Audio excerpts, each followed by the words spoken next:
Welcome to study channel. मेरा नाम है मोहम्मद कैसर। बात करेंगे इस वीडियो में यूपी टीजीटी पीजीटी 2022 एग्ज़ाम से संबंधित कुछ लेटेस्ट अपडेट की।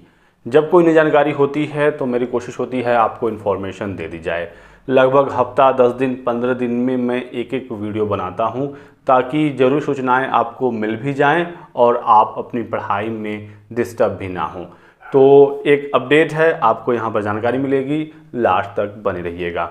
इसी तरीके की लेटेस्ट और ऑथेंटिक इन्फॉर्मेशन पाने के लिए आप हमारे चैनल को अभी के अभी सब्सक्राइब कर लीजिए और बेल आइकन पर ऑल सेलेक्ट करिएगा ताकि जब भी मैं वीडियो डालूं तो आपको उसका नोटिफिकेशन मिल जाए। जो भी वीडियोज होंगी वैल्यूएबल होंगी और कुछ वैल्यू ऐड करके ही जाएंगी। बात करेंगे सबसे पहले दोस्तों आपके सबसे बड़े सवाल की कि हमारी परीक्षा कब हो सकती है, क्या चांसेस हैं, क्या कार्रवाई इस संबंध में हो रही है। तो दोस्तों जो पुराना आयोग था जहां से आपका विज्ञापन आया है 4163 पदों पर, यानी कि उत्तर प्रदेश माध्यमिक शिक्षा सेवा चयन बोर्ड एलनगंज प्रयागराज, यहां पर कोई भी कार्रवाई नहीं हो रही है। अध्यक्ष साहब 8 अप्रैल को रिटायर हो जाएंगे, सदस्य कोई है नहीं, तो आपकी परीक्षा पुराने आयोग से हो जाए ये अब बहुत ज़्यादा मुश्किल है। परीक्षाएं बढ़ रही हैं आपकी नए आयोग की तरफ, चाहे वो टीजीटी पीजीटी 2022 वाली परीक्षा हो या फिर असिस्टेंट प्रोफेसर की परीक्षा हो विज्ञापन संख्या 51 के तहत जो 1017 पदों पर विज्ञापन जारी हुआ था। तो यदि पुराने आयोग से परीक्षाएं होनी होती तो टीजीटी पीजीटी तो नहीं, लेकिन कम से कम असिस्टेंट प्रोफेसर की तो हो ही गई होती। यहाँ पर तो अध्यक्ष भी थे, सदस्य भी थे, हालांकि अब अध्यक्ष रिटायर हो चुके हैं, माध्यमिक के भी 8 अप्रैल को रिटायर हो जाएंगे।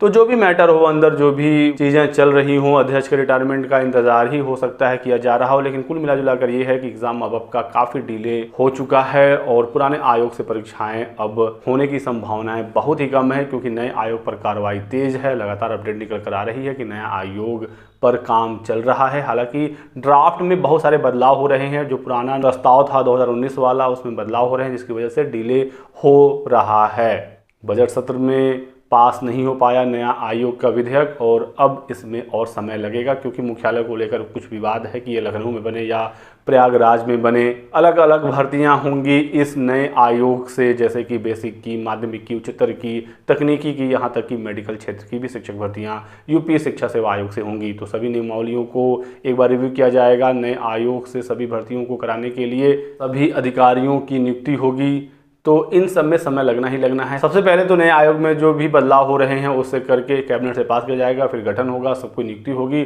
और उसके बाद फिर पुरानी परीक्षाएं और नए विज्ञापन देखने को मिलेंगे। इसी के साथ साथ ये भी अपडेट निकल कर आई है कि टीजीटी और एलटी ग्रेड की योग्यता को बिल्कुल समान किया जाएगा ताकि आगे चलकर कोई विवाद ना हो। और जिन विषयों में अर्हता का विवाद है, स्पेशली संस्कृत, हिंदी और कला, इनके विवाद को समाप्त किया जाएगा। काफ़ी कन्फ्यूज़न है इन 3 विषयों की योग्यता में, तो ये भी चीज़ क्लियर की जाएगी। समकक्ष अर्हता क्लियर की जा रही है। पीजीटी से आगे चलकर इंटरव्यू समाप्त हो जाएंगे। टीजीटी में तो हालांकि अभी भी इंटरव्यू नहीं है, लेकिन पीजीटी में भी भविष्य में इंटरव्यू देखने को नहीं मिलेगा। हालांकि आपका जो विज्ञापन है टीजीटी पीजीटी 2022 वाला, इसमें इंटरव्यू होगा और जो भी नियमावली थी आपके विज्ञापन में, जो भी एग्जाम का पैटर्न था, सिलेबस था, सब कुछ पुराने विज्ञापन से ही होगा। कुछ लोगों को डाउट है कि क्या नए आयोग से हमारी परीक्षा होगी तो हमारे सिलेबस में या पैटर्न में कुछ बदलाव होगा, तो कोई भी बदलाव नहीं होगा। पुराने पैटर्न से ही आपकी परीक्षा होगी, चाहे आपका एग्ज़ाम कोई भी आयोग कराए। तो इसको लेकर आप बिल्कुल निश्चिंत रहिएगा।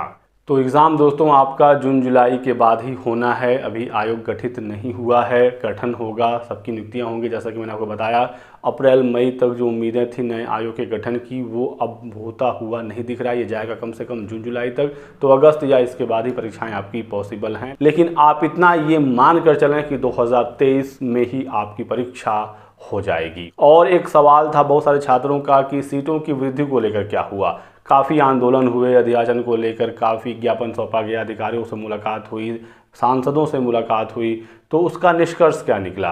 तो दोस्तों 2022 वाले टीजीटी पीजीटी में सीट वृद्धि नहीं हो रही है। आप लोग लगकर अपने एग्जाम की तैयारी करिए। 13 लाख से अधिक छात्रों ने फॉर्म भरा है, सीटें हैं 4163 और इन्हीं सीटों पर फाइनल सिलेक्शन होगा। जो भी नए अध्याचन हैं या जो रिक्त पद हैं, इन पदों पर नई भर्ती होगी नए आयोग से, वो अगले साल पॉसिबल है। एक बड़ी भर्ती हो सकती है क्योंकि बहुत सारे पद रिक्त हुए हैं, तदर्थ वाला मामला है इसी के साथ साथ बहुत सारे अधियाचन हैं जो भेजे नहीं गए थे।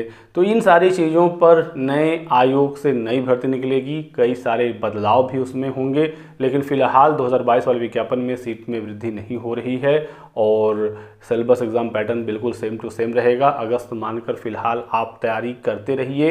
यदि आपकी तैयारी कंप्लीट हो गई है तो प्रीवियस ईयर लगाइए, सॉल्व पेपर लगाइए और एक कंटिन्यूटी के साथ लगातार पढ़ाई करते रहिए, क्योंकि यदि आपने बीच में पढ़ाई छोड़ दी तो फिर आपका लय टूट जाएगा। अचानक से किसी दिन परीक्षा तारीखों का ऐलान हो जाएगा, फिर आप फंस जाएंगे। आपने देखा भी बीच में अचानक से केवीएस का विज्ञापन आया, परीक्षा हुई, आंसर किया गया, जल्दी रिजल्ट आ जाएगा। DSSB की भी एक बड़ी भर्ती होनी है, TGT PGT PRT समेत तमाम पदों पर, तो इस पर भी नज़र बनाए रखिएगा। जैसे ही हमें कोई अपडेट मिलती है DSSB के संबंध में तो मैं आपको सूचना दूंगा। एक बड़ी भर्ती बहुत ही जल्द Delhi subordinate service selection board से निकलने जा रही है। ये रहा दोस्तों आज की वीडियो में कुछ इंपॉर्टेंट अपडेट। मिलते हैं जल्द ही कुछ नई इन्फॉर्मेशन के साथ, कुछ नए अपडेट के साथ। तब तक आप हमारे साथ जुड़े रहिएगा। वीडियो को लाइक कर दें अगर आपने अभी तक नहीं किया है, चैनल को सब्सक्राइब कर लीजिएगा और हमारे साथ बने रहिएगा। Thanks for watching.